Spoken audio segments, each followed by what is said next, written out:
વાસણા ગામ તળાવ પાસે પાના પત્તા રૂપિયા વડે હાર જીતનો જુગાર રમતા 8 ઇસમોને પીસીબીએ ઝડપી પાડ્યા હતા। પીસીબીને બાતમી હકીકત મળેલ કે વાસણા તળાવ પાસે લકુલેશ સોસાયટી સામે તળાવ પાસે ખુલ્લી જગ્યામાં કેટલાક ઇસમો બેસી પત્તા પાના વડે રૂપિયાથી હાર જીતનો જુગાર રમી રહેલ છે અને હાલમાં પણ તેઓની પ્રવૃત્તિ ચાલુ છે।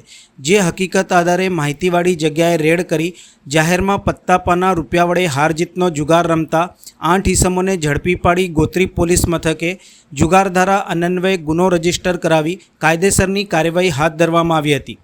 પીસીબીએ ઝડપી પાડેલ આરોપીઓમાં શંભુભાઈ રાઠવા, કિશન અશોકભાઈ માળી, હરીશ મહાવત, ભરતસિંહ પઢિયાર, મુકેશભાઈ રત્તીલાલ સોલંકી, કિરણભાઈ શંકરભાઈ પઢિયાર, અશોકભાઈ રીમાભાઈ રાઠવા, પિન્ટુભાઈ મેલાભાઈ વાદી ને પોલીસે ઝડપી પાડી કુલ રૂપિયા 43,320નો મુદ્દામાલ કબજે કરી કાયદેસરની કાર્યવાહી હાથ ધરી હતી।